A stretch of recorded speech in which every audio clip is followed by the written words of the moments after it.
Guys, I'm sorry. I lied. Multiple times, even. Not only did I say my next ranking was gonna be on Kanye West, not gonna happen, I've also claimed that my favorite band is King Gizzard and the Lizard Wizard. But after the extensive amount of time I've spent listening to them for this video, yeah, it's Radiohead. They've made some of my all time favorite records, and they overall have a very consistent discography. Well, quality wise, at least. Of course, there's a bit of a switch up in the middle in sound, not sure if you've noticed. And in general, they've been developing their sound a lot throughout the years, to the point where now I can't even really describe it with a genre. It's just kind of Radiohead. And I love it. I absolutely adore their music. So much so that, as has become tradition, me and two of my friends decided to do a marathon where we listened to all of their albums in a row. Well, okay, it may have been mostly my idea, but they enjoyed it too, I think. I mean, this motherfucker keeps sending me Radiohead related IG reels, so that's gotta count for something. And so, as I said earlier, I've now listened to their music a lot, so my opinions are quite solid. Solid enough for me to make a YouTube short of my top 15 favorite Radiohead songs. And nobody had anything bad to say about that video, which is why I think everyone's going to be really interested in hearing what I have to say about all of their albums, which is why I'm ranking all of them from worst to best in this video. Yeah, Radiohead fans can be fucking mean. It's crazy to me that some people are like actually baffled or even angry about my placements. Like, do you realize that maybe I just think differently than you? Have you considered that my brain isn't wired in the exact same way as yours, and I haven't had the exact same life experiences as you? This isn't math. We shouldn't expect two people to be able to come up with the exact same right answer of what the best music is. So if you disagree with me, that's great. Goddamn, would the world be a boring ass place if we all agreed on everything. Okay, maybe it would be nice if we agreed on some things, but not music. If you can't accept that that's the reality of the world, then scrap. Okay, now that the idiots are gone, let me read some more of these comments. Where the fuck is Grip? Where the fuck is Grip? Where the fuck is Grip? Where the fuck is Grip? Where the fuck is Grip? Okay, I get it. Here it is. But I'm a creep. I'm a You probably knew even before clicking on this video what album was gonna fill the lost spot. Radiohead was an entirely different entity back in 1993 than the band that I and so many others fell in love with years later. They were an alt-rock, basically a grunge band, and weren't doing anything too interesting within the genre. That's not to say this album sucks, it's just not interesting. Unless maybe from a meta perspective of just like, these guys made this, that's crazy. In fact, if these guys didn't go on to become Radiohead, I don't think anyone would really ever think about this album again. Unless maybe they grew up with it. Well, okay, people would probably still be listening to what to this day remains their biggest hit, Creep, as that song's popularity is quite independent of their subsequent fame. In fact, the story of that song's initial success is quite peculiar. It's a oddly specific sequence of dominoes that catapulted this tiny band into the mainstream. If you're not familiar, they weren't even initially planning to release the song, and when they did, as suggested by their producers, it didn't make much of an impact. Until an Israeli DJ started incorporating Creep into his sets, turning a lot of Israelis into Radiohead fans, and then started slowly spreading to other countries until finally making it back home and becoming an instant classic. And honestly, that story is a lot more interesting to me than the actual song, because it's good. It's a good song, it's far from my favorite, but I like it. The lyrics are quite cringeworthy and Tom York's vocals don't really do that much for me here. But luckily the GOAT Johnny Greenwood saves it with that violent guitar. And honestly, it seems like he was way ahead of the rest of the band at this point, as his solid playing is the most consistently good part of this album. But actually, the rest of the album is also very consistent. Maybe a bit too consistent, as all the other songs just feel like weaker versions of Creep. However, there is one major exception, Blowout, which blows the rest of this album out of the water. I'm sorry. This song serves as a decent introduction to what they would go on to do on their next project, which improved on this one in literally every aspect. So yeah, an okay debut from a band which had a lot of potential that they just weren't quite revealing the extent of yet. 5.5 out of 10, Who the fuck is Pablo and what's up with their honey?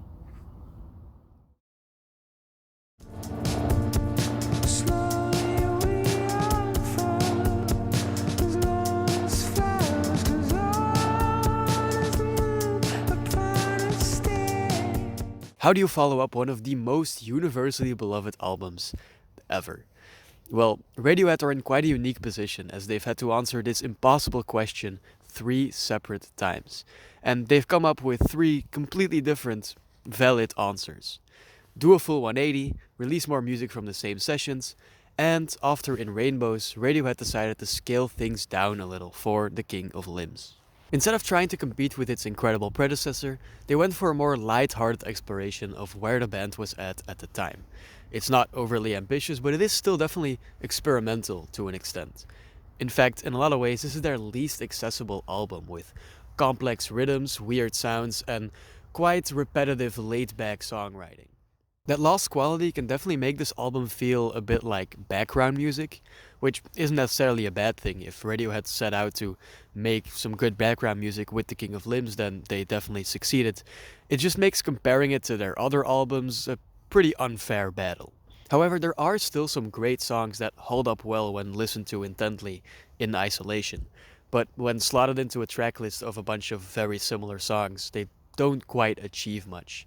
And in general, this album just doesn't really achieve much, as Radiohead has basically executed every aspect of it better before and after.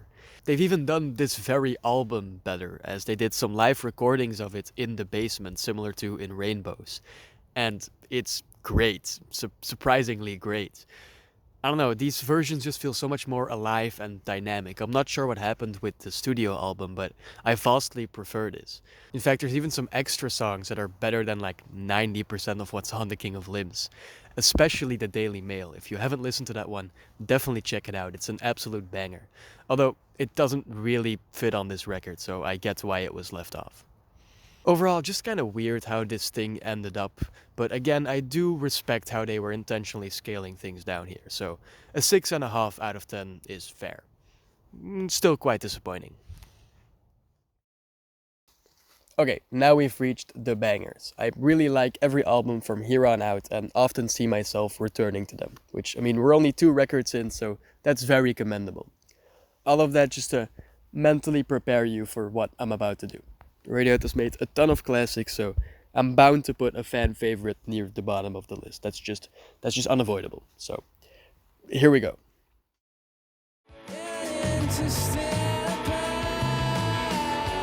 No. I'm joking. That would be fucking crazy. Here's the real number 7.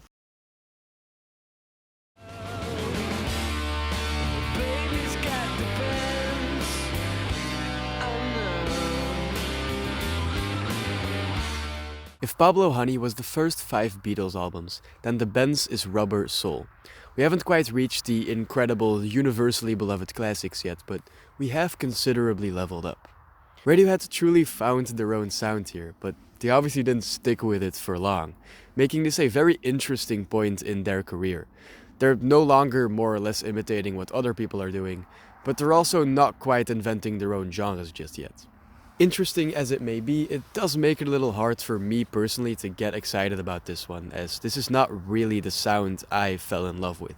The first Radiohead album I listened to was Kid A, and it's that side of the band that really drew me in. I'm not saying I don't like this earlier stuff, but I am saying I probably wouldn't have become as big of a Radiohead fan as I am today if they didn't go on to do that complete 180. And I'm also saying that none of the songs off of this album made my personal top 15. Which a lot of people were not happy about, but look, I just love their other music way too much, so to be fair, I should talk about some of the great songs on here. But first, I'm gonna fucking take off this jacket, because I look stupid. First of all, Planetellix kicks off the tradition of Radiohead albums opening with a bang. Then Bulletproof I Wish I Was is their first truly emotional song. Sure, they're not gonna make any more of those. Just is just really good. That's just about all I have to say about it. I often find myself singing the chorus for Sulk and Black Star. Those are some very catchy tracks. Nice Dream is our first introduction to some beautiful Johnny Greenwood strings, and also kinda unrelated. Often a song title will have like an alternative name between brackets of the thing that's actually said within the song, like on this very album. But this entire title is between brackets, leading me and my friends to form the theory that this was just a working title they forgot to change later. I don't know, I just think it's kind of a funny idea. What titles do you think they may have considered? Maybe song that may be used in a movie, or Niceys/Dreamies, or I'm feeling kind of sad today. Those are just some of my potential Radiohead song names I've been working on. Feel free to use them. What was that? Good to Ben songs, that's right. Street Spirit Fade Out is, in my opinion, their first true masterpiece, and it just narrowly missed out on making my top 15. It has that entrancing guitar riff with those beautiful Thom Yorke vocals on top. He just becomes this extra instrument in the mix, making for a truly transcending experience. And to me, similar to Blowout on Pablo Honey, this song clearly stands out and functions as a bit of a sneak peek for their future music. So yeah, there are some fantastic songs on here, but there's also a lot of material I'm not super excited about. And overall, this is just not really my thing. I totally get why a lot of people who grew up listening to this era of Radiohead really love this album. I'm just not quite there. Also, I have to mention it, the album cover looks like a guy coming. I'm gonna do a complete review of all the covers later on in this video, right before the number 1 spot, so I'll save my opinion for later. But regardless of the quality, this objectively looks like a guy who is being pleasured. And when you look at this album through that lens, as me and my friends did during our marathon, it becomes a lot harder to take it seriously. You can force it, but it will not come. To blow me sky high, I need to wash myself again. It's the best thing that you've ever had. It wears him out. I could blow through the ceiling. Suck your teenage thumb. And of course the creme de la creme on Just. Can't get the stink off. He's been hanging around for days. Comes like a comet. Suckered you, but not your friends. So yeah, I'm sorry if I just permanently ruined this album for you, but I'm also not sorry, actually. That's life, a series of ups and downs, of climaxes, and 7.5 out of 10. Excited to see where these guys go from here.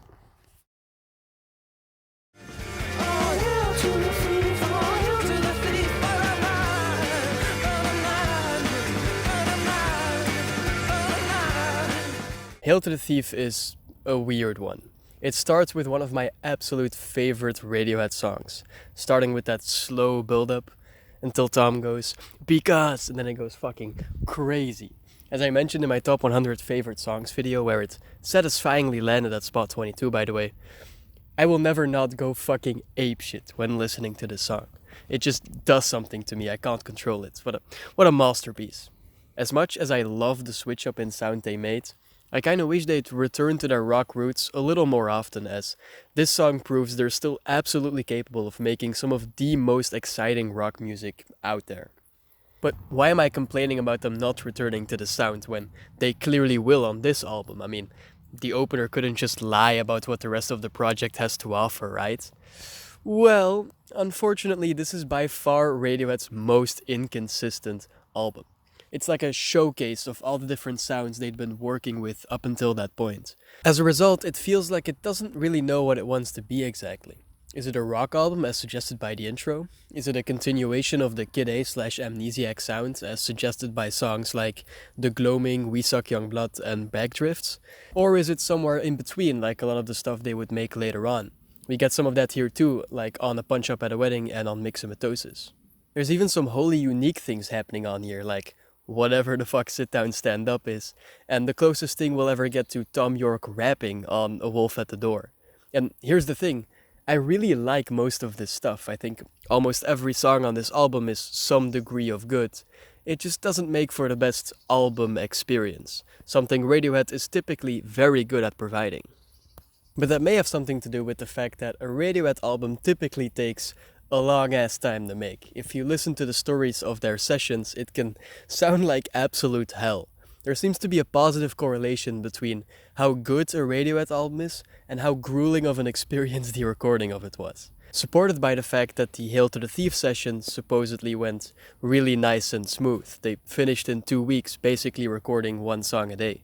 And then they also didn't spend as much time fine-tuning the track listing of this thing, which can make it feel a bit bloated. But hey, I'm happy the band had this rare, nice experience. Ed O'Brien even said this is the only album where, at the end of making it, they didn't feel like killing each other. But even Thom Yorke has admitted that he isn't super happy with how this thing turned out. Radiohead typically spent an enormous amount of time poring over every minute little detail of every second of their albums. So the songs on Hail to the Thief, which again were conceived of and recorded quite quickly, can feel like they don't quite reach their full Radiohead potential.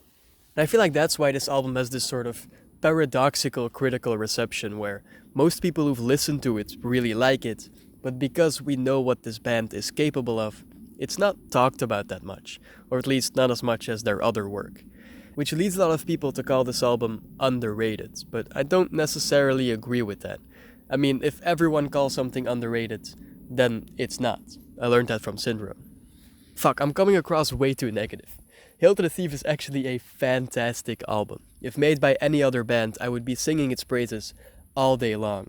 It struggles a bit near the middle if you ask me, but that last third is incredible. Basically every song after The Gloaming will get me really excited when it pops up into my shuffle. There is a catchy ass track, A Punch Up at a Wedding is groovy as hell, Mixomatosis proves Radiohead can actually make electronic bangers, their electronic sound doesn't always need to be all doom and gloom, and the closer, A Wolf at the Door, is one of the best post-Kid A Radiohead songs, for sure. So yeah, despite all my bitchin' and whinin', I'm still gonna give Hail to the Thief an 8 out of 10. Missed potential, still great though. Okay, next checkpoint. We have now reached the amazing albums. I adore all 5 of these. They are the reason I am a Radiohead fan. Any other band should be hella proud if they're able to make even just one record on par with these, but Radiohead has made 5, because, you know, they're really good. Also, yeah, you're looking at that time bar correctly. There really is that much video left. My reviews start getting a lot more in-depth from here.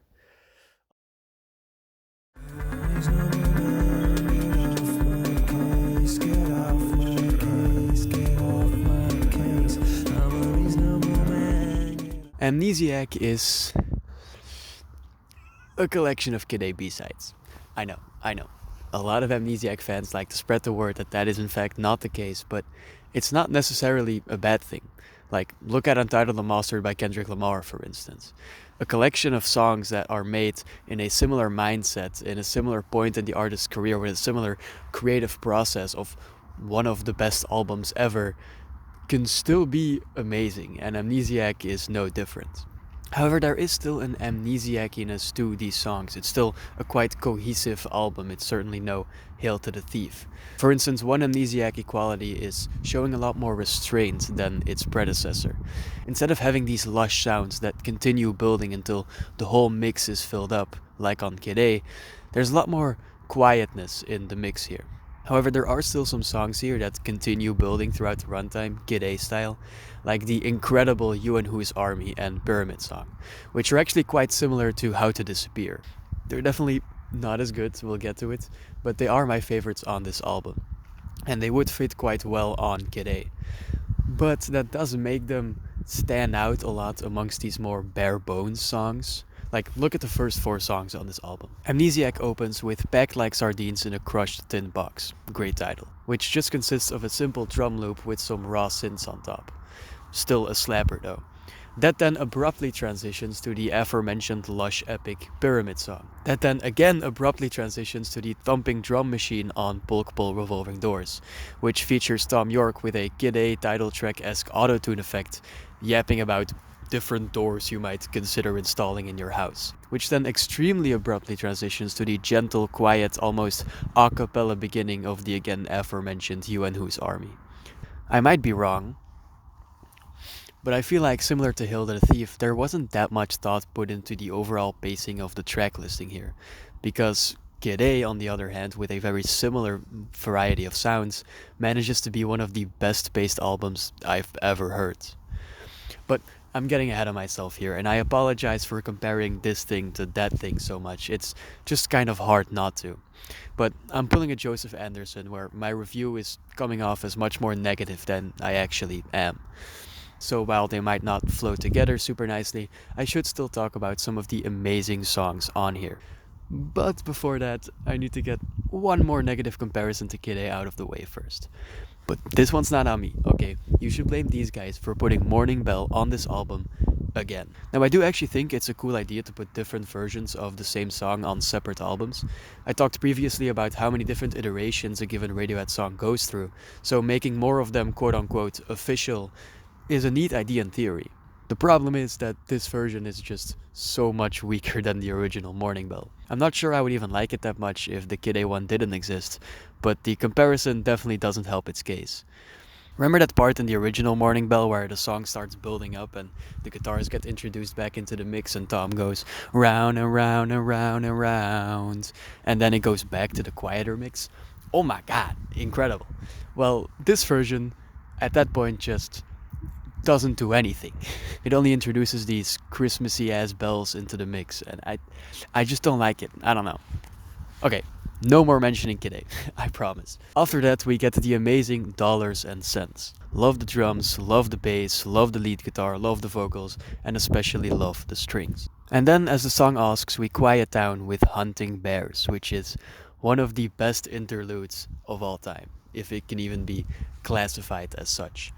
I don't know what it is about that atmospheric haunting guitar that just does something to me, man. I love it. I could totally imagine this song playing while someone is, hunting bears in like a post-apocalyptic, almost dead landscape. If you want to get a good indication of just how much I love this song, I was struggling to decide between this and Life in a Glass House to put that number 3 for this album. Speaking of which, imagine being Radiohead in 2002. Just 3 years ago, you were a rock band. A forward-thinking rock band, sure, but still definitely a rock band. And now, 3 years later, you are ending your electronic-infused, basically post-rock album with a fucking jazz song, and a great one at that. When the jazzy instruments drop out and then they bombastically burst back in when Tom goes, well, of course I'd like...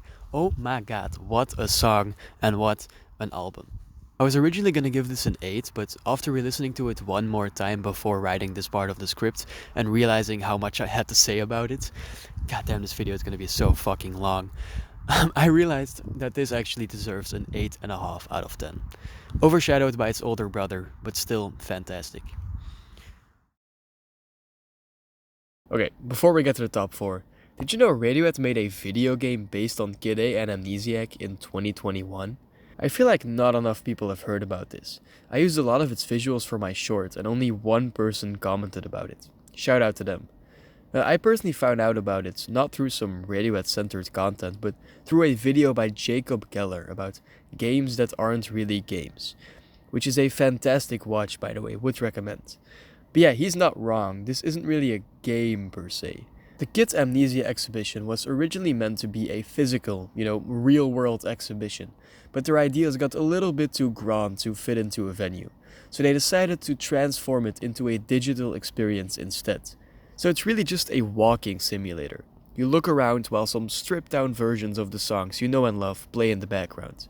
Every track gets its own little room. Some of them have entire music video-esque timed visuals that you just get to sit back and watch, while some really do feel like a museum that you can spend as much or as little time admiring as you'd like. And I mean, a lot of this stuff is definitely worth taking your time on. This game is absolutely dripping in atmosphere, and it showcases a lot of Stanley Donwood's best work. There's even a massive staircase just displaying a ton of his paintings. I love this thing, and it's free on Epic Games, so you really have no excuse. If you're a fan of these albums, definitely check the Kid Amnesia exhibition out. I'd give it a 8 out of 10, I guess, it doesn't matter.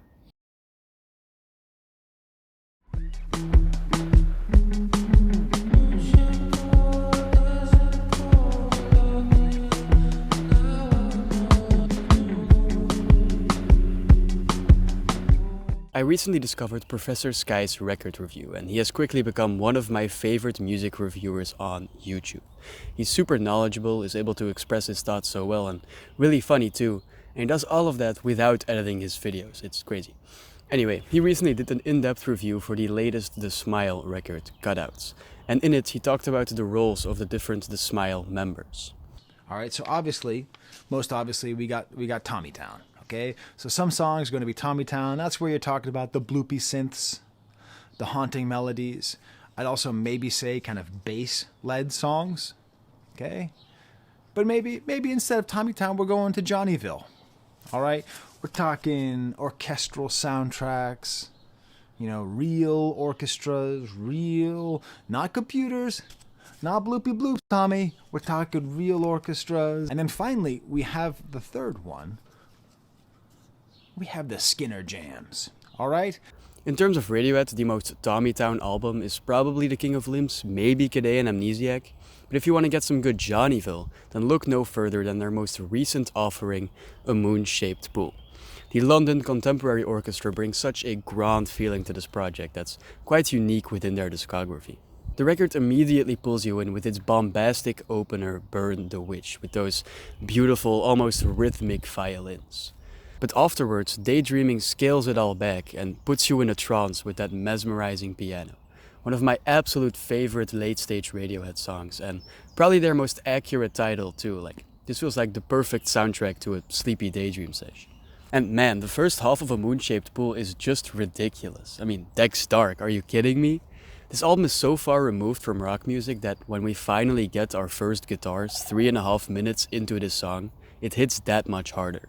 Then we get some more guitar action on Desert Island Disc, acoustic this time. If I ever decide to go live out in a remote ass place to just chill, this is what I would be listening to. But enough chilling, no more messing around, cause next up is Full Stop, a song that did make my top 15. And by the way, apologies to this record for not having enough room on that list for more of its songs. Radiohead's discography is just too damn stacked.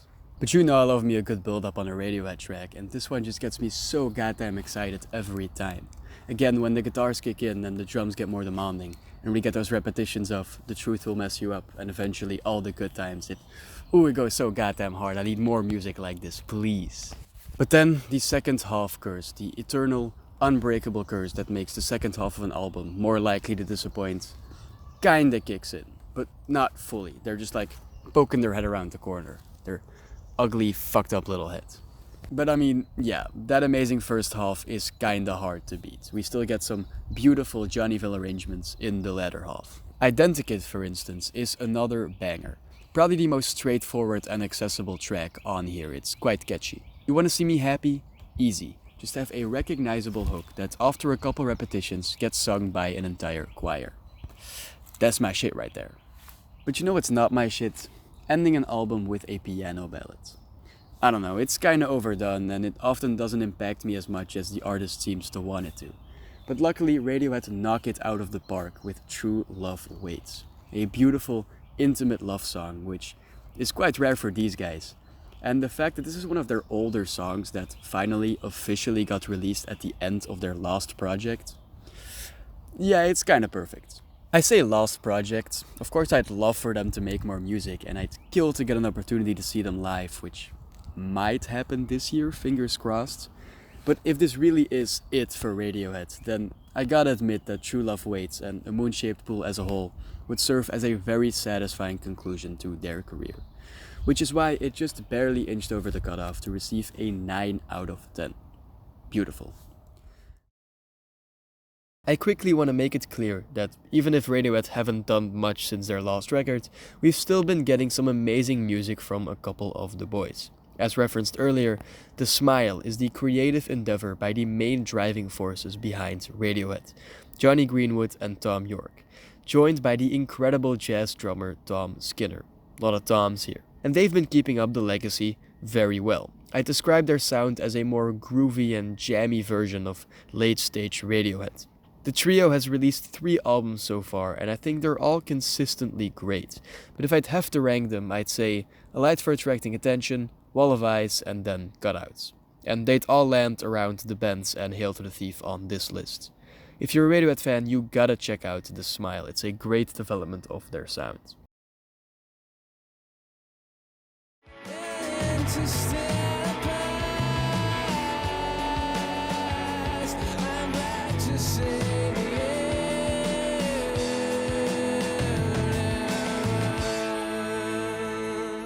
What to even say about OK Computer? I mean, this has got to be one of the most analyzed and beloved albums out there. It used to be the highest rated album on both Rate Your Music and Album of the Year, although on the former it has since been beaten by To Pimp a Butterfly, and on the latter it has dropped down all the way to number 7. But yeah, people still absolutely love this thing, and I would consider it to be Radiohead's most important album. It immediately catapulted Radiohead into the GOAT conversation upon release, and for good reason. I'm sure they're gonna be able to handle the pressure and stick to the sound, right? But yeah, I personally don't love it quite as much as some other people, and it doesn't even really come close to the top 2. Those are in an entirely different realm of quality that only one other album has been able to reach for me. But don't get me wrong, I still love OK Computer.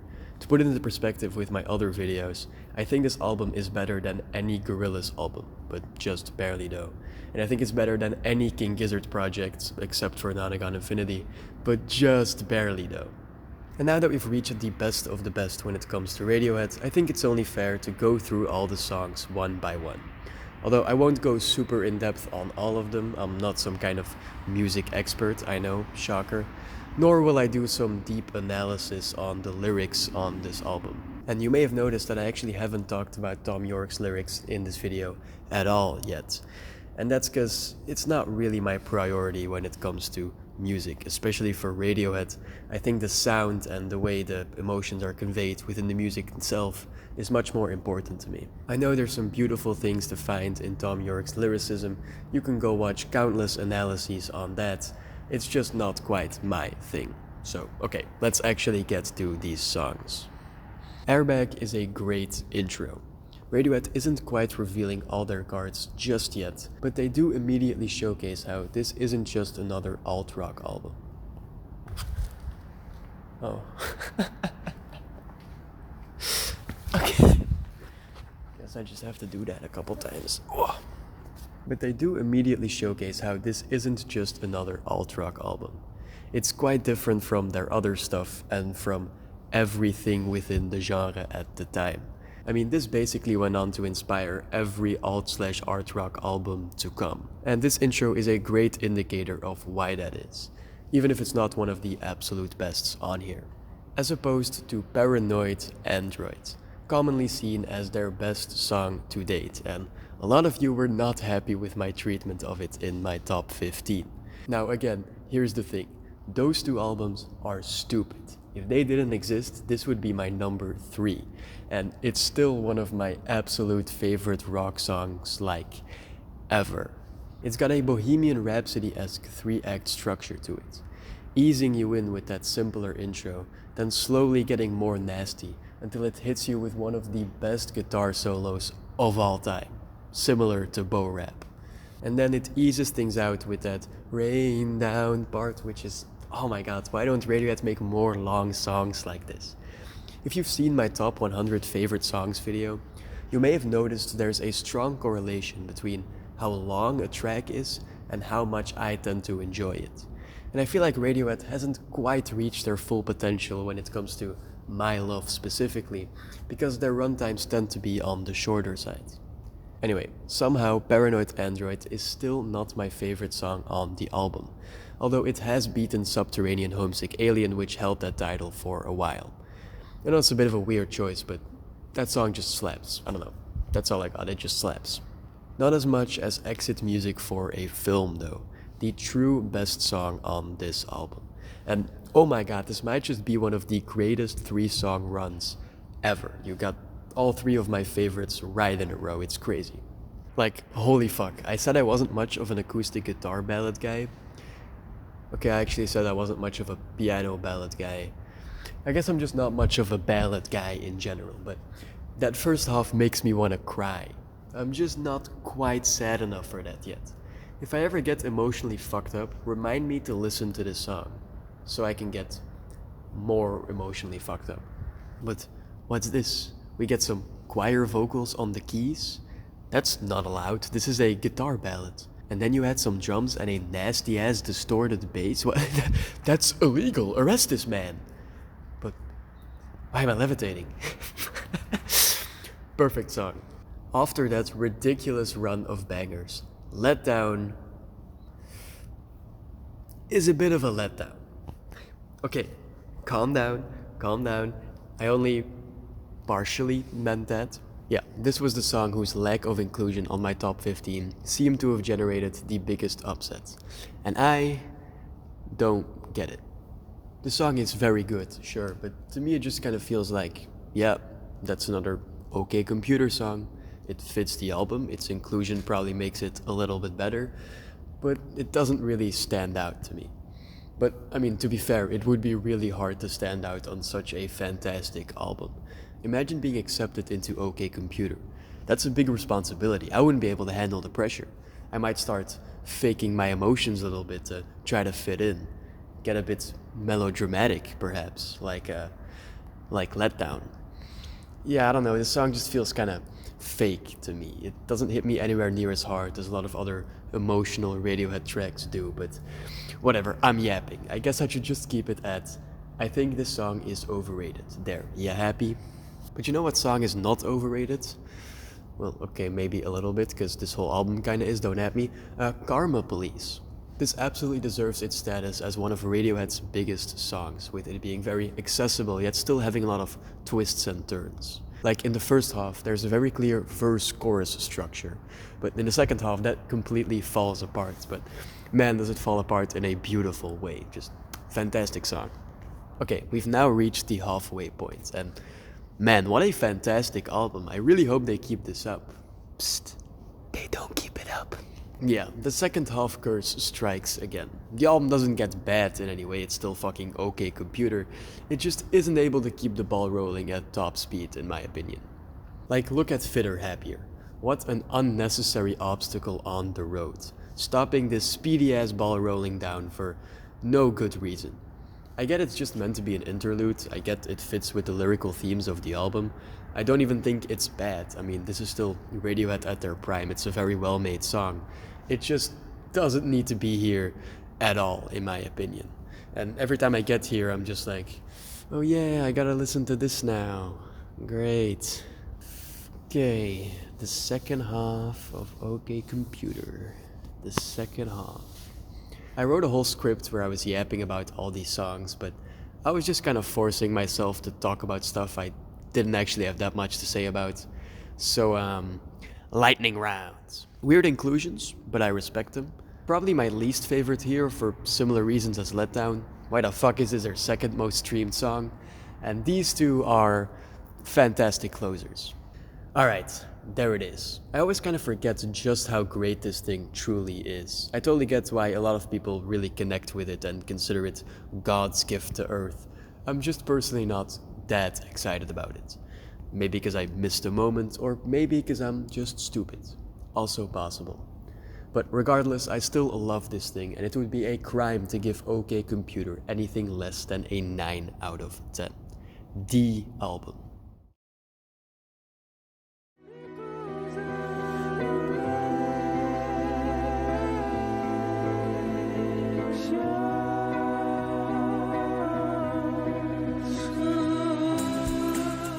In motherfucking rainbows. I don't think anyone was expecting Radiohead to ever top OK Computer or Kid A, let alone with an album they released practically for free on the internet 4 years after the disappointing Hail to the Thief. But they kinda did. Of course, I don't like this more than Kid A, that should be pretty obvious by now, but it's pretty goddamn close. And this has been getting a lot of love throughout the years, to the point where a lot of people do consider it to be their best. Although I don't quite agree, it is the one I've listened to the most, because it's just so perfect and easy to listen to.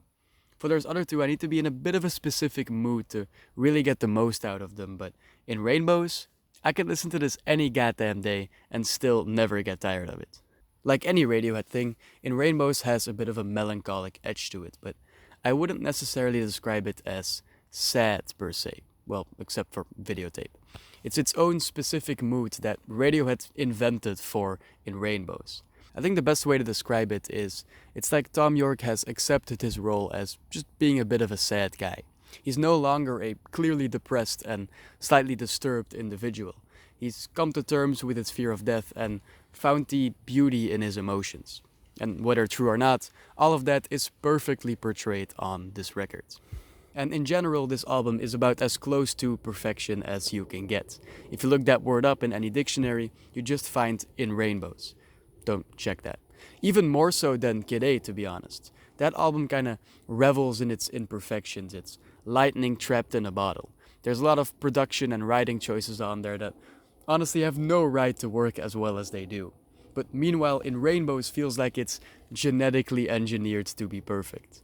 I think the only kind of strange, not immediately obvious choices on here are the cheering kits and drum machine on 15-step and the slightly rougher production on Body Snatchers. But once you get past those first two tracks, everything else is just like, yeah, of course that would work. That's not to say there aren't any other forward-thinking and inventive moments on here though, like the intro of Nude just being the outro played in reverse, and like Weird Fishes layering instruments on top of each other, playing at different time signatures, causing them to go in and out of sync with each other. But even those kind of feel like second nature. Like Radiohead invented a new language with this album that we didn't know we already all spoke. Goddamn, this is getting really fucking pretentious, huh? It's just so difficult to talk about something that's so perfect and almost feels like it operates on a subconscious level. And for that reason, I don't think it's worth it to do a really in-depth review here where I go through all the songs one by one. You just have to listen to them to get it. Although I will admit, I didn't quite get this album on a first listen, and I thought it wasn't as good as those other two. But even more so than their other work, this has been slowly but steadily growing on me, going from like a 7.5 out of 10 to an easy, unmistakable 10. I got this comment on my short, couldn't agree more. Was that review too short? Yeah, maybe, but I have to draw the line somewhere, okay? I need to get this video out somehow.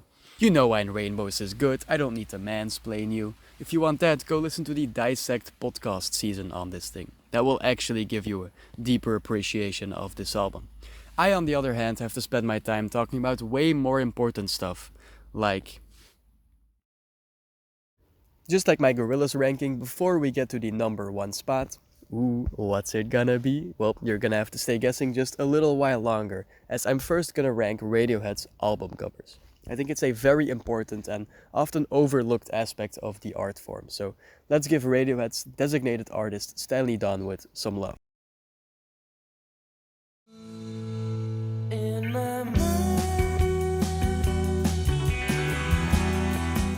What a weird cover. Pablo Honey came out way before their more abstract cover era, but this might be their weirdest one, to be honest. Like, why is there a baby in a circle of confetti-looking circles, inside of a flower, inside of another flower? I'm not entirely sure what the outside white layer is, to be honest, but it looks like another flower.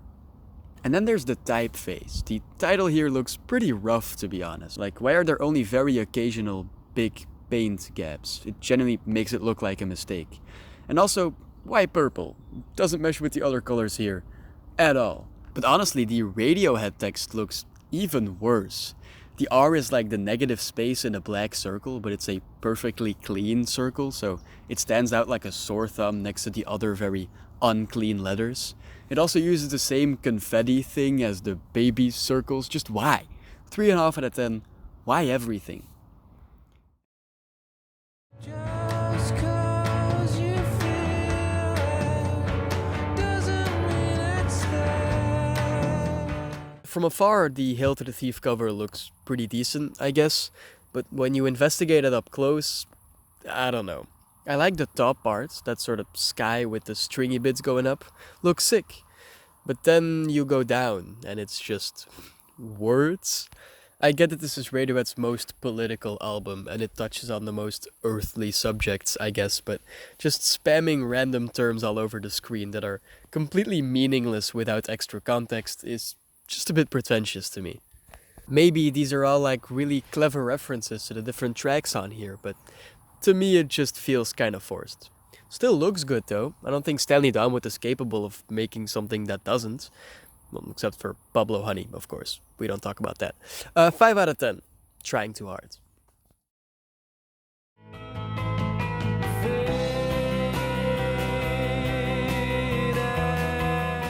Yep, we all know what the cover of the Benz looks like. I don't need to mention it again. But I think we need to take a step back here and appreciate how truly creative this thing really is. Yeah, it's a little goofy and it doesn't fit that well with a lot of the material on here, but it does look really sick. I love the grainy look of this photo and the contrast with the completely black background, and I especially love the iconic typeface. I mean, everything about this cover is iconic. People even discover it in real life. 7 out of 10. Weird. Overall, this is all the elements of a great Radiohead cover. It just doesn't really stand out. So, 8.5 out of 10. Spooky. It's a 7.5 out of 10. Pretty fucking stupid.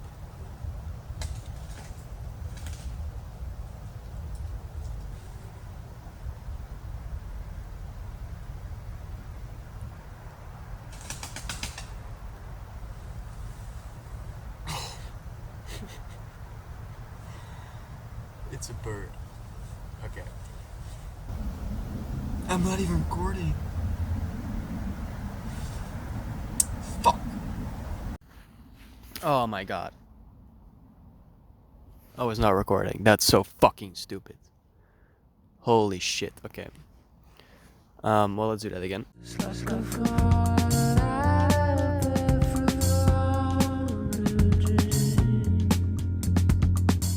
The King of Limbs cover is really sick and atmospheric, and as opposed to Hail to the Thief, it does hold up under scrutiny. In fact, it's even better when analyzed up close, when you realize that these barren trees in the background are really fucking beautiful. Although, I will say, this doesn't really fit that well with the music. Like, this album is nowhere near as spooky as this cover would suggest. But there are still definitely some sounds that fit the vibe quite well. Overall, this is all the elements of a great Radiohead cover. It just doesn't really stand out that much, so 7.5 out of 10. Spoopy.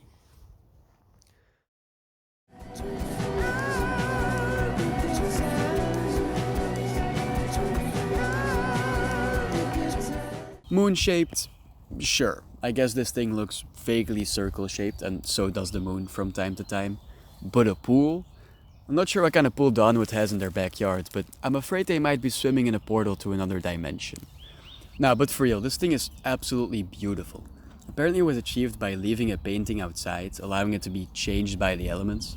A really fascinating idea, and I mean, the result speaks for itself.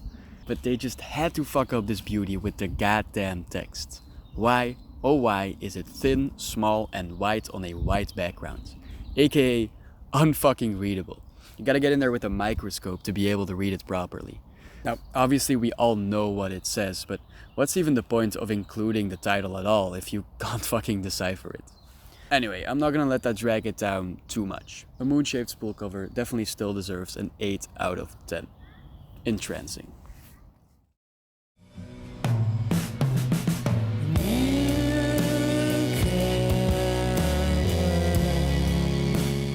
OK Computer's cover is confusing.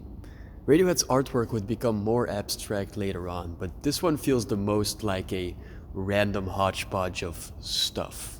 Like, yeah, these might not represent real-life things necessarily, but they feel very holistic. They're one entity that Dawnwood has brought to life. They're a character, a place, an event. But this just feels like a collection of stuff. Now, the reason it's still this high up is that a lot of this stuff does look very, very good. I especially love the main highway and the way it gets more sketchy as it goes along. I think that on its own would make for a nearly perfect cover, but this stuff in the upper right corner just doesn't really do it for me. Especially the airplane and the tiny lads next to it. Doesn't quite fit the vibe. Also, where's the computers? Why no androids? I'd like some Dawnwood robots. I think that would go very hard. 8 out of 10. Not as good as the music.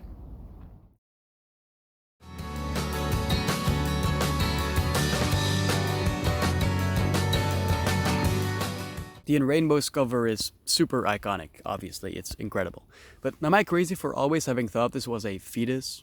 Like that orange blob just has a fetus-like shape to it. But I found a thread on Reddit where people were discussing what they saw in this, and most people said an explosion in space, which, yeah, I see that, and that seems to have been a major inspiration for this artwork. But it kind of blew my mind that not everyone sees this as a fetus. I've always just kind of assumed that's what it was. Anyway, what's the name of this album again? Oh yeah, I almost forgot. Spamming the album title all over the cover should not work, but it just kind of does. There's a symbiotic relationship here between the text and the artwork, and it makes for a really beautiful cover. And regardless of what it represents, it also fits perfectly with the sound of this record, which goes for the entire remaining top 3, by the way. When Donwood really gets inside the heads of the band members, he's able to capture their mood so perfectly. This is by far his most colorful work, but ironically, it's not fully in a sunshine and rainbows kind of way either. There's some existential dread behind it, and again, melancholy. However, he's able to kind of mask those feelings with the colors, which is similar to what the album does. I mean, the title In Rainbows alone kind of hides this darker truth behind the music that's inescapable when Tom York is connected to something. This is a fantastic cover, although it's not quite perfect in my opinion. It's a tad bit too busy. It's able to get away with that for the most part, but it's not all the way there. So the In Rainbows cover gets a 9 out of 10. A beautiful mess.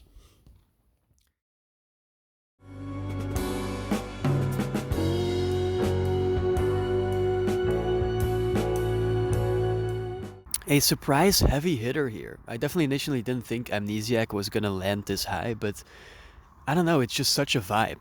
I relate to this little fella. You can tell exactly how they're feeling by looking at them, and then when you listen to the album, you'll understand them even more. And that vibe is communicated amazingly no matter what distance you're looking at it from. But it's still definitely the best when you analyze it up close. You got those constellation-esque things behind our little fella. You got those threads coming off of the red fabric, I guess that's what it looks like. Oh, Reddit coming in clutch again. Apparently it is fabric. It's a red notebook. So yeah, fantastic work. I'm gonna give this a 9 out of 10. Mood. There's a firework going off.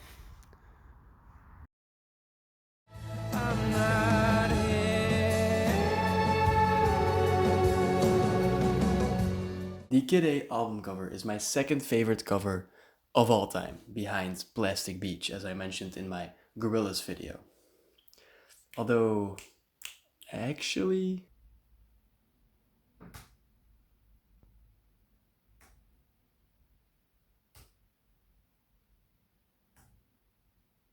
yeah, no, never mind. Kid A is my favorite. This cold, monolithic, weird, digital, adjective, sort of abstract 3D indie game-esque environment, abruptly cut through by a glitchy plane, serves as a perfect representation of the desolate and electronic sounds of this album. Okay, can I call myself a music critic now? I think I deserve that title. The challenge of having to distill this abstract masterpiece into just one art piece would have seemed like an impossible one to me. But again, when Stanley Donwood is perfectly in tune with the rest of the band, he's able to climb impossibly high mountains and come out with an absolute masterpiece that fits perfectly with the album it is attached to an extent I don't think I've ever seen before. 10 out of 10, perfect. Oh yeah, I should probably talk about the album, shouldn't I?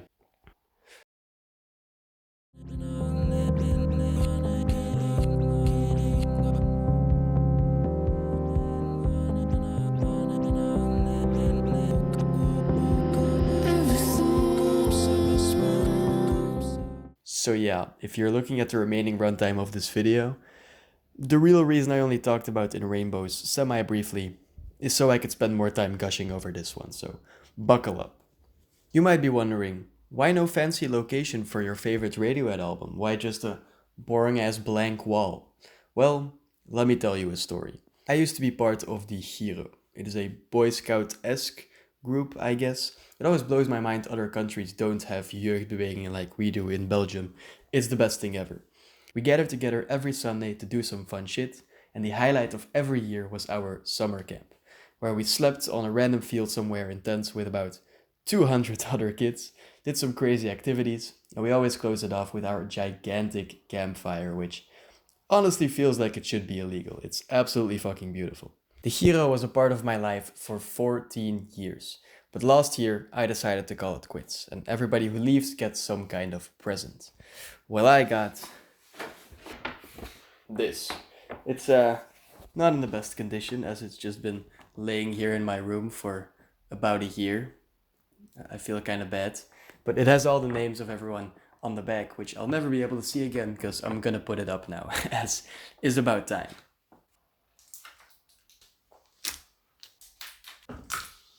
Okay, so I've made a couple realizations. Tape sucks. I normally have these like little sticky things, like little gum to hang up posters, but that's in my dorm room right now. I'm not in my dorm room right now, so I don't have those. So I had to do it with tape, and it's yeah, okay. I hope I'll be able to unpeel it. Also, this fucking position sucks. I really thought it would be a fun idea. It would be a fun idea to hang up this poster. And then that would be in the background the whole time.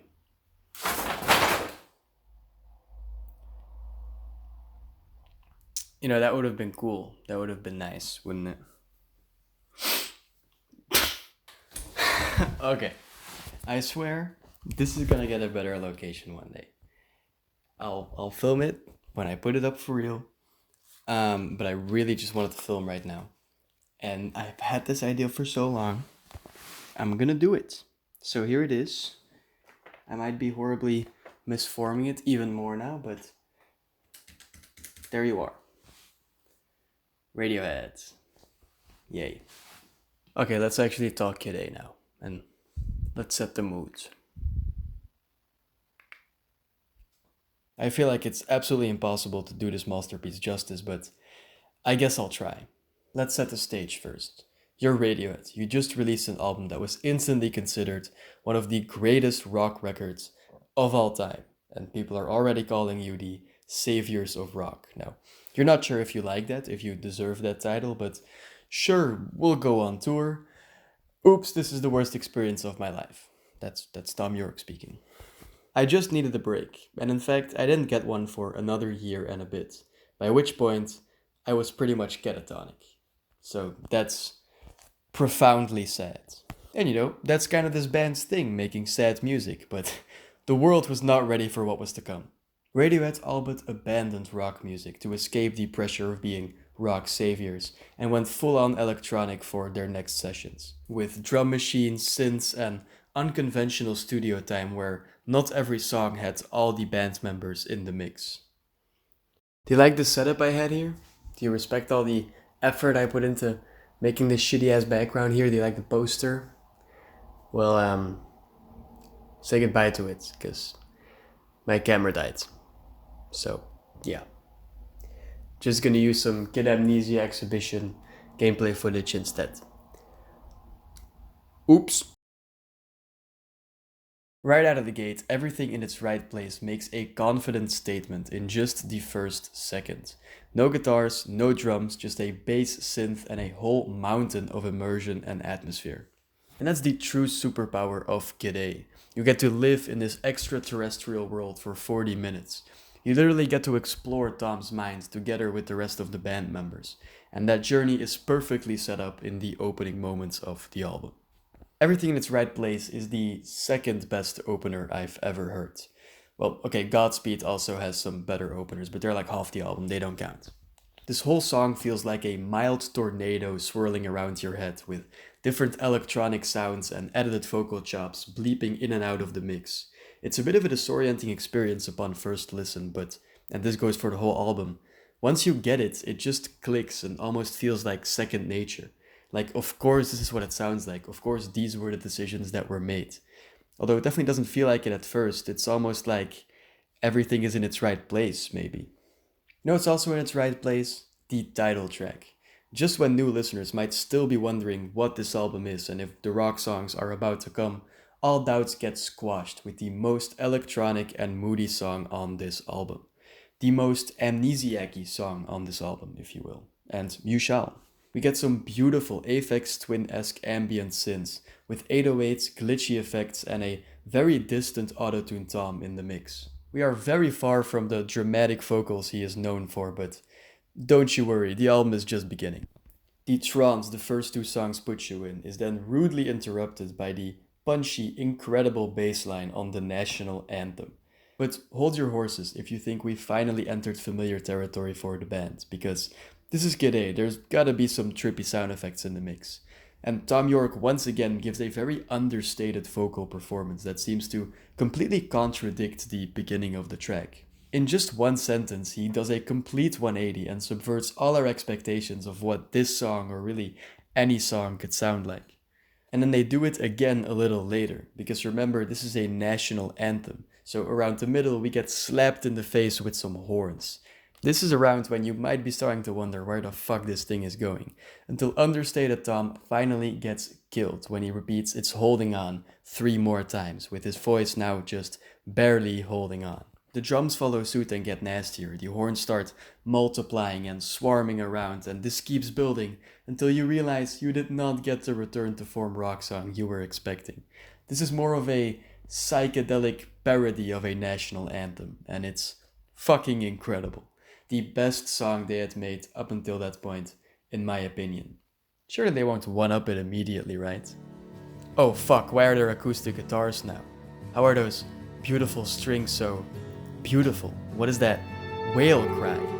Why am I crying?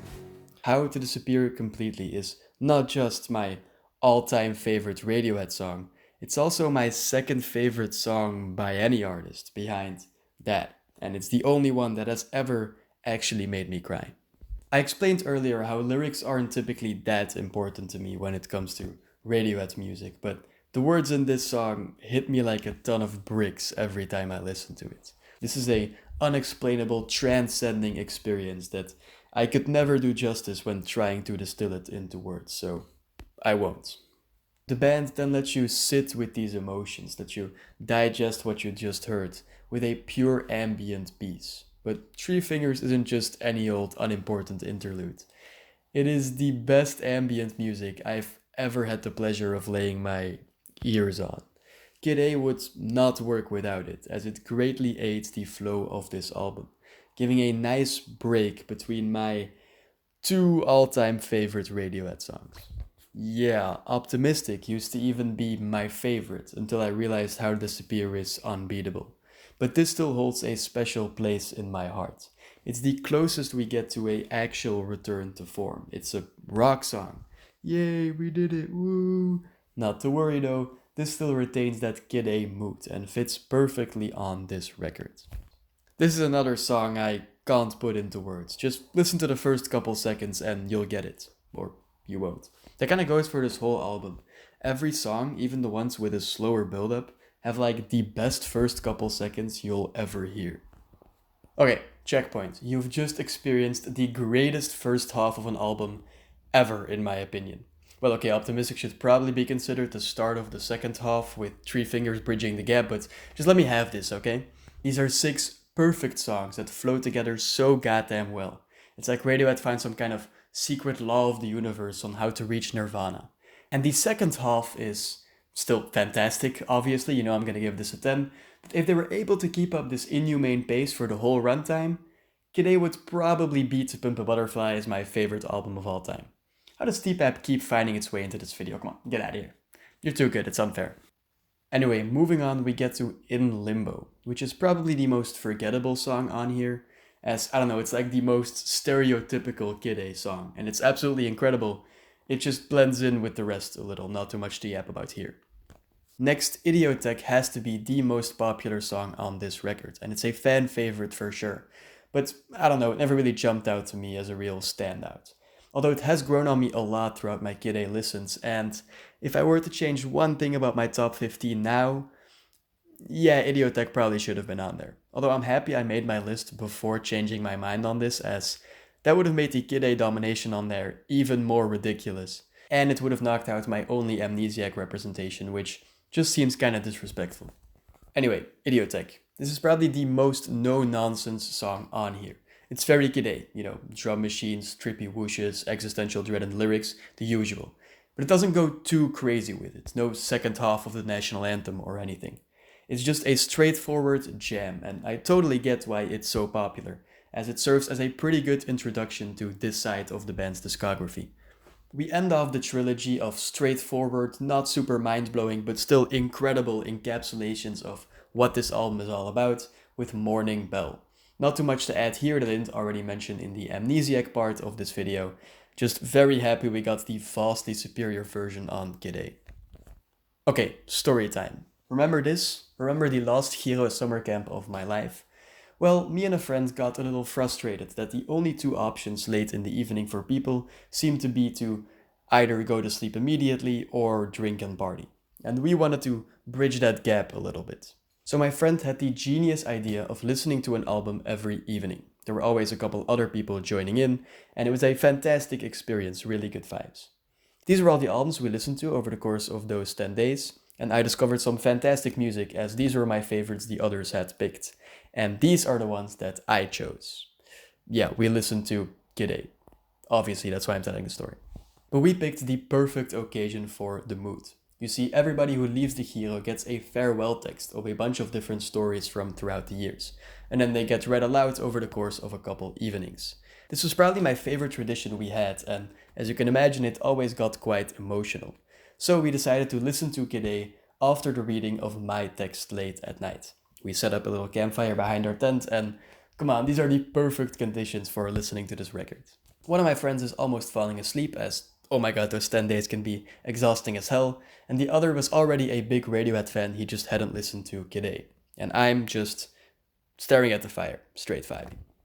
And then we get to what's basically the closer motion picture soundtrack, with that soft yet grand intro apparently played on what's called a harmonium. I always assumed it was a mellotron, but sure. Tom York describes my dream life, and then everything cuts off. And that ethereal harp comes in. Sounds like fairy dust being sprinkled on top of this track. It's absolutely fucking beautiful. Near the end of the song, at the campfire, I mentioned that the upcoming line was my favorite lyric on the whole album. I will see in the next life. Isn't that crazy though? My favorite Radiohead line that we listened to that week that I called out as being my favorite was on the gift I would get a couple of days later. But I mean, they picked this out way earlier, they had no idea. Anyway, finally Untitled actually closes the album. Not a 100% necessary addition in my opinion, but I'm never gonna say no to some more beautiful ambient music like Three Fingers. And just like that song, it gives you some time to process what you just experienced, which is the greatest Radiohead album. Okay, now I totally get why it isn't everybody's number one. And probably a big reason I put it above In Rainbows is because Kid A was the first Radiohead album I ever listened to, and I have a lot more big personal experiences with it, like, that one. Maybe one day that time gap will shrink in my head and I'll see them as about equal, or even put In Rainbows at number one. Fuck it, maybe I'll one day call Pablo Honey my favorite Radiohead album. The biggest mistake you can make in trying to understand life is trying to predict it. I once thought Radiohead or even discussing music wasn't for me, and yet here I am. Kid A changed how I look at art. It gave me a bigger appreciation for music in general, and I don't think it will ever not be one of my favorite things ever made. 10 out of 10, the biggest left turn in music history. Fuck, I thought I could go this whole review without mentioning that. It's impossible.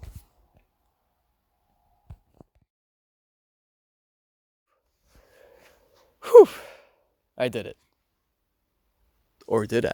I haven't ranked this thing or that thing.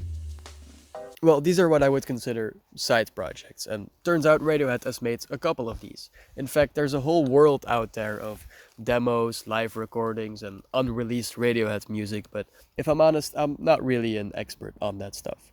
I tend to keep it to the mainline albums when discovering a band's or artist's discography. But I figured, what the hell, this video isn't long enough yet, so let's also rank Radiohead's side projects. Now keep in mind that this probably isn't an exhaustive list, these are just the ones I'm familiar with and would deem the most important. Let me know if I missed any big ones in the comments. Also, I'm gonna go through these a lot quicker, so don't click off yet. Or do, I'm not your dad.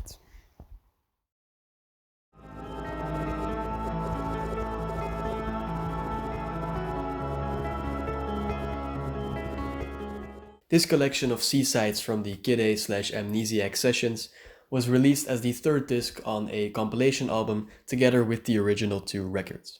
And I'm very happy this exists. I mean, listening to Kid A and Amnesiac in a row is a great experience, but I'm not sure to what extent that third disc was really necessary. I mean, there are some great songs on here. I really like the Why Us version of Like Spinning Plates. Might even go as far as to call that the superior version of the track. Wouldn't say that about the True Love Waits version of Bulk Bull, but that one's definitely worth a listen as well. But the rest of this thing is mostly comprised of ambient pieces and other stripped down versions of older songs, and it can be a bit of a snooze fest from time to time. This can definitely feel like the ambient soundtrack to a video game, because that's basically what it is. Most of these songs were made for the Kid Amnesia exhibition, and they were great there, it's just not required listening or anything. Although there are 3 original songs squeezed in the middle here, and they're pretty good, except Follow Me Around, I really don't like that one. So 6.5 out of 10. Vibes. Man, I was trying to keep this part of the video brief. I'm gonna go through these next ones a bit quicker.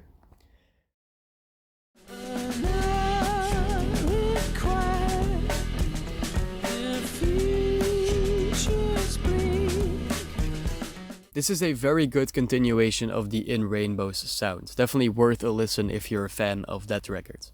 Let me rephrase that. Worth a listen if you have functioning ears. Although I do think Radiohead did a fantastic job choosing which songs to put on the main record, because the only song on here that comes even remotely close to being on par with In Rainbows for me is Down Is the New Up. But I mean, it's In Rainbows. These leftovers are still great. So a 7.5 out of 10 seems fair. Good. Just 'cause you feel it doesn't mean it's there. Had to sneak this one in real quick as it was released during the making of this video. Although I somehow completely missed it and only found out about it a couple days ago. Because of this, I assumed there wasn't much hype around it, and since it's Hail to the Thief, I didn't really have the highest expectations, but man, this was a very pleasant surprise. I really like it. Although this is the lowest ranked live album on this list, I consider it about equal to the next 2, and it's even basically on par with the original record. Some of these live recordings are obviously not as good as their studio counterparts, like 2 + 2 = 5, although yes, it's still my favorite here, even a considerably weaker version of that track is amazing. But a lot of these versions are kind of better, like We Suck Young Blood, which I'm normally not a huge fan of. But even Mixomatosis and There, songs I already love, kinda hit harder in a live setting. I especially love that they left in the crowd singing along with the latter. Gonna give this version of Hail to the Thief an 8 out of 10. A pleasant surprise.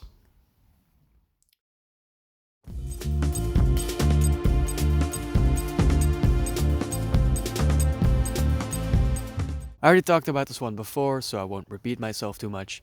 But one thing I didn't mention yet is that I actually prefer the production on here as well. Which is kind of strange because they were both produced by Nigel Godrich. But I don't know, for the studio album he goes for a more atmospheric mix where everything kind of blends together. While for these live recordings he lets all the different instruments pop out a lot more, which I just kind of prefer. So yeah, along with everything I said before, I think an 8 out of 10 should make sense. A vast improvement.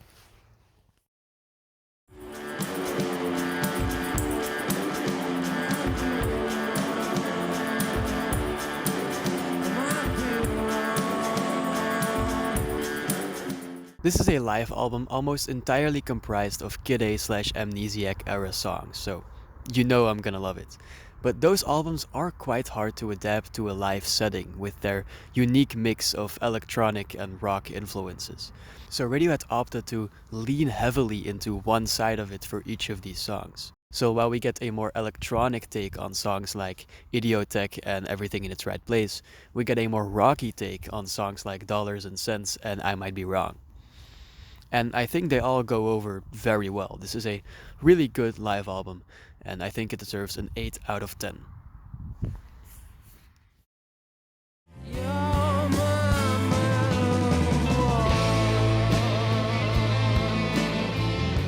The second disc of OK Not OK, a compilation album that came out in 2017, consists of a bunch of OK Computer B-sides. And they're really good. I still think most of this stuff doesn't quite hold a candle to the main project, but this is a damn solid crop of tracks, another untitled unmastered situation. I also think it's nice that we have some more music from this era of Radiohead, given just how brief it ended up being. There's even some historically interesting songs that kinda hint toward the 180 that was about to come, like the trippy Meeting in the Aisle. So yeah, definitely worth a listen. This is the closest any of these side projects have gotten to feeling like a mainline album, giving a nice bridge in quality between Amnesiac and Hail to the Thief, meaning OK Not OK gets an 8 out of 10. Hell yeah.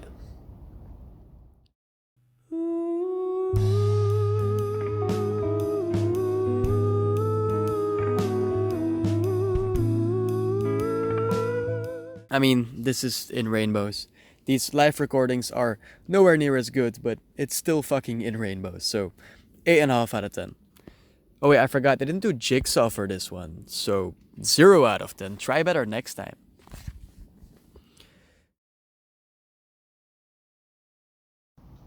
Alright, the video is over. For real now. The video is actually over. You can click off. I just wanna yap for a bit. Wow. Something just... I think that was a branch that fell behind me. I'm in a random forest somewhere. I don't know why I'm here. It's kind of spooky. But I just wanted to be around nobody. That's why I filmed in so many forests. I had the idea to film in like a bunch of different locations, but it turned out to just be forests. Mostly. Because that's where I had the smallest chance of, you know, having to interact with people. Although, fun story, the OK Computer part in that random parking lot somewhere, I filmed that over 2 days, 2 evenings. And both evenings a random woman showed up who had to like do something there. She had to like scan the doors for something, I'm not sure. Both times it was kind of awkward because I don't know, it was a bit weird. Whatever. So yeah, this video has been a long time coming for me. I've been working on it for basically a year now. Now obviously not like actively working on it, it was kind of on and off. I literally went through 2 finals, went through an entire vacation. What the fuck do I hear? Is it raining? Whatever. I apologize if you hear a bunch of background noise. So yeah, a bunch of shit happened in my life while making this. So I wasn't actively working on it, obviously, all the time, but it was this thing that was always floating around my head, always in the back of my mind. I'm super proud of it. I'm super happy it's there. Obviously, there's a couple things that could have been better. Obviously, the fucking Hail to the Thief part and a bit kind of the Pablo Honey part. Like, why did I film against the sun? That was super ugly, but it was kind of funny in the end. I don't know, whatever. But yeah, I'm super proud of it overall. I think it turned out really well. Well, I have to still rewatch the whole thing again, but I assume it turned out really well. I hope you all enjoyed it. I mean, if you got to this part, then surely you did to some extent, right? So subscribe, I guess, consider subscribing. I'm not gonna do this again, I think. At least not for a while. I'm not gonna do like a massive, because I have an idea. I've had an idea for a while now that my music listening has been kind of catered to, of just like a massive YouTube video, but I'm gonna split it up. So my idea is to, whatever, I'm not gonna explain it yet. I'm gonna do that, but I swear they're gonna be in shorter, they're gonna be way shorter videos. So I'm gonna actually be able to upload somewhat frequently. I say that now, it's probably not gonna happen, but I'm saying it now, so it's on the record, so I actually have to do it. I also want to make a year-end list of my favorite albums. But that might... I don't know if I'm actually going to be able to get that out. Like, during a time when everyone else gets it out. Because of my horrible working... ethic. What's the fucking word? Whatever. Work ethic. Yeah, that's the word, right? Because I have a lot of shit to do, okay? Not really. That's not true. Whatever. I don't know. Is there anything else I wanted to say here? I don't want to make this too long so people don't think the video is like even longer than it actually is. I don't think there's anything else I really wanted to say. Just subscribe. I'm gonna make more videos. I'm thinking of also making some more variety content in the future. I'm really excited for this channel, and I really hope this video will do well and will boost my channel a little bit, but we'll see. So yeah, signing off now. Thanks for watching. Bye.